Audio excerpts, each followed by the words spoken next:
Տարիներ շարունակ մենք խոսում էինք արդար, ազատ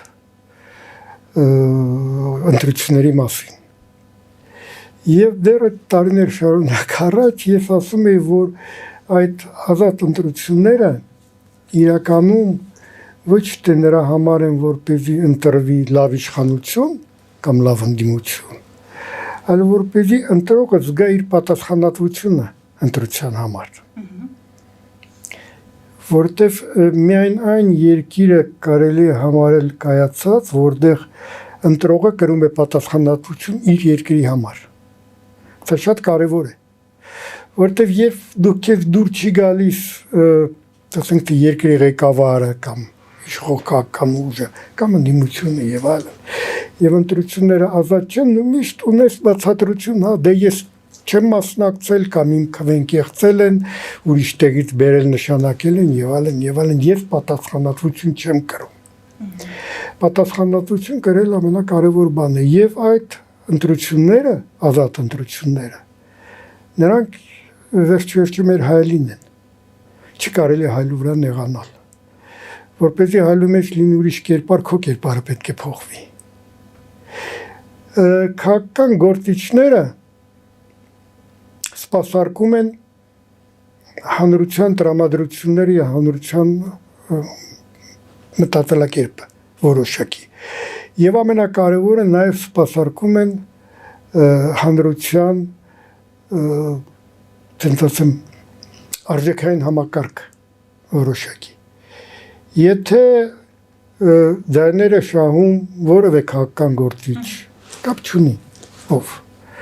ով հայհոյում է, ով այսպես ասած դեր ասած, հա, այդ խտրականությունով է զբաղվում եւ այլն եւ ձայներ է ստանում, նա նշանակում է, որ հանրության որոշակի մաս կիսում է այդ հայացքները, կիսում է այդ մոտեցումները։ Ես չեմ կարծում, որ նման քաղաքական գործիչները բնորոշ են միայն մեզ Հայաստանից։ Կարծում եմ բոլոր երկրներում նման մարդիկ կան։ Ուրիշ հարց է, թե ովքեր են գնում իրենց հետևից, ովքեր են իրենց ընտրում։ Եվ դրա համար անկախ իմ համար անձամբ շատ ավելի կարևոր է, որպեսզի հանրությունը լինի որակյալ, որպեսզի հանրության ներկայացված պահանջները ստիպեն քաղաքական գործիչներին համապատասխանել այդ ներկայացվող պահանջներին։ Քաղաքական գործիչները չեն կարող արհամարել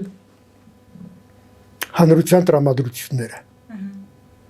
Հակառակ դեպքում նրանք ձայն չեն հավաքի։ Ես այստեղ այնպես որ ավելի մեծ խնդրեմ տեսնում եմ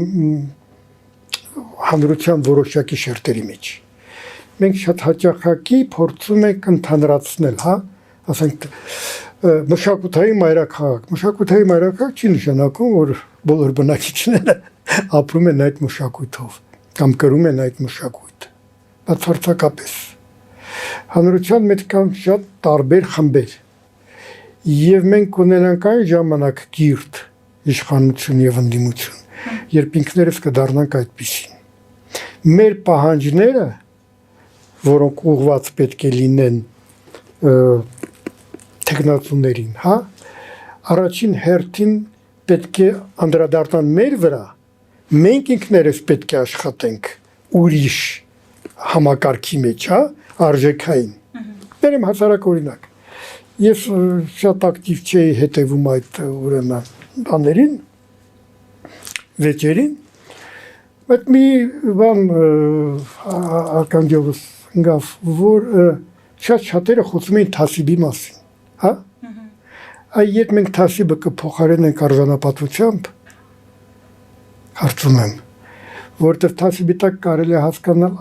շատ ու շատ այլանդակ բաներ նույնիսկ։ Իսկ երկիրը կարող են կառուցել միայն արժանապատիվ մարդիկ։ Արժանապատվությունը ի տարբերություն թասիբի, դա եւս քաղաքակրթական ընտրություն է։ Մաքուր ապրել, մաքուր խոսել, մաքուր մտածել, մաքուր հագնվել։ Վերջերս շատ էր տարածված մի թեզ, հա, որ կրթությունը նորաձև է, հա։ իմ համար անկեղծ ասած նորմալ եմ վերաբերում, որտեվ յուրաքանչյուր թես, որը կոչված է բարձրացնել կրթության մակարդակ, իմ համար ընդունելի է, վերջ-վերջով տարբեր ճանապարհներ կան։ Բայց իմ համար կրթությունը առաջին հերթին հիգիենիկ է։ Մարդ պետք է մաքուր ապրի։ Եթե դու մաքուր ես ապրում, դու նաև ուզում ես, որ քո շրջապատը մաքուր լինի։ Այնինչ մենք չենք անում, չէ՞։ Դուրս գանք փողոց, տեսնենք, թե ինչ պայմաններում ենք մենք ապրում։ Գնանք քաղաքից դուրս կտեսնենք մեր գետերը, մեր անտառները ինչ վիճակում են։ Այս ցանկությունը մաքուր ապրելու, սա եւս քաղաքական ընտրություն է։ Այնպես որ մեղադրել քաղաքական գործիչներին կարելի է իհարկե եւ պետք է եւ քննադատել է պետք, բայց եթե տեղի ունենում ազատ ընտրություններ եւ ընտրվում են մարդիկ, որոնք արհամարում են, հա, ազնվության, պարկեշտության բոլոր կանոնները, ընտրվում են, ազնիվ են ընտրվում, երևի թե առաջին հերթին մենք պետք է այդ հայլու մեջ նայենք եւ խոստովանենք, որ դա մեր պատկերն է։ Ձեր այս վերջին ասածը, պարոն Բաբայան, շատ համահունչ էր այսօր վարչապետի հայտարարության հետ, ասում է 7 տարի մեզ քննադատում են կադրային քաղաքականության համար, բայց հաշվի չեն առնում, որ չկա կրթություն, չկա պատշաճ մանկապարտեզներ, դպրոցներ, որտեղից էլ պետք է այդ կադրերը պատրաստվեին, դուրս գային հանրություն եւ իրենց տեղը զբաղեցնեին պետական համակարգում։ Հիմա կրթության մեջ է խնդիրը, ինչպես փոխենք։ Շնորհակալություն։ Գիտեք, կարծում եմ նախ եւ առաջ պետք է մենք մեր համար որոշենք, թե ինչ է նշանակում կրթություն։ Շատ երկար ժամանակ մեր համար կրթությունը ուներ, ասենք ասեմ, որոշակի տարիքային եւ ժամանակի սահմանափակում, հա։ Մենք ասում ենք սկզբնական կրթություն, հետո միջնակարգ կրթություն, հետո բակալավրիատի կրթություն, մագիստրատուրայի, չգիտեմ, թեզի եւ այլն եւ այլն։ Իրականում կրթությունը դա չի։ Կրթությունը այն է, ինչով դու զբաղվում ես ամբողջ կյանք։ Իրականում դպրոցը բացի նրանից, որ պետք է տա որոշակի պատկերացումներ տարբեր, հա, ուղղությունների մասին, դպրոցը առաջին հերթին պետք է զարգացնի սեր դեպի կրթություն, որտեվ հաջողության է հասնում միայն այն մարդը, իսկ երկիրը եւ հանրությունը երբեք չի հասնի հաջողության, եթե մարդը չի հասնի, որը շարունակում է կրթվել ամբողջ կյանքում եւ այստեղ տարիք կապ չունի։ Կրթվելու միշտ կա ճանապարհ։ Այն մարդը, որը ասում է ես գիտեմ արդեն ամեն ինչ, ես ստացել եմ համապատասխան կրթություն եւ այլևս կրթվելու ուրեմն պահանջ չկա, նա արդեն կանգնել է, նա արդեն կործանված է, նա արդեն չի կարող ժամանակի հետ գնալ։ Չեխովը իմ սիրած դրամատուրգը ասում էր խելոքը սիրում է սովորել, իսկ հիմարը սովորեցնել։ Մի քիչ գուցե կոպիտ է ասած, բայց ճիշտ է ասած, որովհետև խելոքը ուզում է միշտ սովորել, որովհետև սովորելու շատ բան կա։ Սեր դեպի կրթություն, հաճույք ստանալ կրթությունից, որովհետև կրթությունը նշանակում է, որ դու մշտապես քո համար նոր աշխարհ ես բացում։ Մարդը ինքը տիեզերք է, մարդը շատ բաց է։ Բոլոր սահմանափակումները, որ կան մեր մեջ, նրանք արհեստական են դրված։ Մենք կարող ենք անցնել ամեն ինչ։ Մենք սպունկի պես պետք է այդ ամեն ինչը մեր մեջ վերցնենք, հետո չզմենք մնա այնտեղ կարևորը, հա, այն ավելորդությունները դուրս գա։ Մարդիկ կան բողոքում են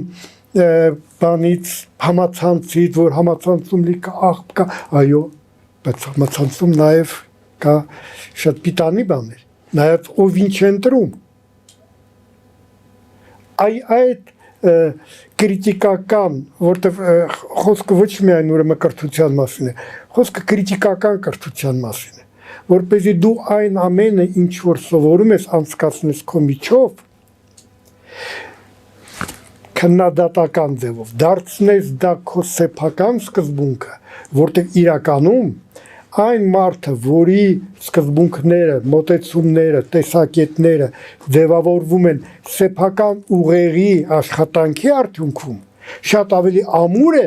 իր հայացքների մեջ, քան այն մարդը, որը պարզապես վերցնում է այստեղից այնտեղից եւ մի որոշակի ժամանակ տանում է իրեն, այսպես ասած, ներմուծված գաղափարները եւ սկզբունքները։ Հետո գալիս է մեկ ուրիշը, որ ավելի մեծ ազդեցություն ունի ու դու շատ արագ փոխում ես դա, որտեղ դրանք քոնը չեն։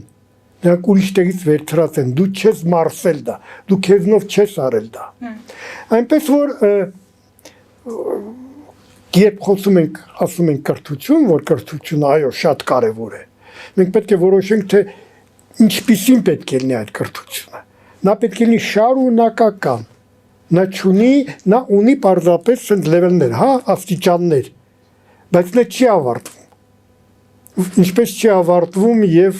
տիեզերքը։ Այսինքն խնդիրը պետք է դիտարկել անհատական մակարդակում, ով կձգտի կրթվել, ինքնակրթվել, նայել պիտանի կլինի հասարակությանը, իսկ ով չէ, այսինքն այստեղ պետության դերն եմ ուզում հասկանալ։ Էլիտաների այսպես կոչված քաղաքական մենք շատ ենք, չէ՞, լսում, ասում ենք, օրինակ պետք է ծառայեն։ Իսկ մենք ինչ ենք լսում։ Ներկա նախկին ղեկավարներ միմյանց հետ հերակա բանավիճում են ամենակոպիտ, ամենառեհիկ բառապաշարով։ Հիմա լավ, դպրոցում, մանկապարտեզում չստացավ համապատասխան կրթություն, դրանից հետո հայտնվեց ավելի հասուն միջավայրում ու տեսնում է ինչ է տեսնում, ղեկավարների անընդունելի խոսույթ։ Լավ, որ պահից պետք է այդ մարդը սկսի հասկանալ ինքնակրթվելու։ Չէ, շատ ճիշտ եք ասում։ Ես ընդհանրապես միշտ եղել եմ այն համոզման, որ լավագույն դաստիարակությունը դա սեփական օրինակն է։ Դա շատ կարևոր է։ Առավել եւս նրանց համար, ովքեր ունեն որոշակի ուրեմն հանրային ճանաչում կամ զբաղեցնում են համապատասխան պաշտոններ, այդտեղ շատ կարևոր է։ Այն իրավունքները, որ մենք ստանում ենք, ավելացնում են մեր պարտավորությունները իրականում։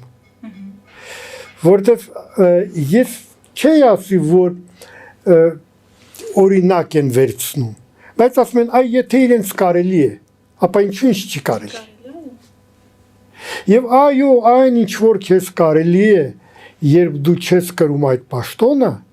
եւ դու կամ այդ հանրային ճանաչումը, տասնապատիկ արգելված է, երբ դու արդեն ունես այդ բանը, որտեղ դու խոշորացույցի տակ ես գտնվում։ Եվ եւս մի շատ կարևոր բան կա։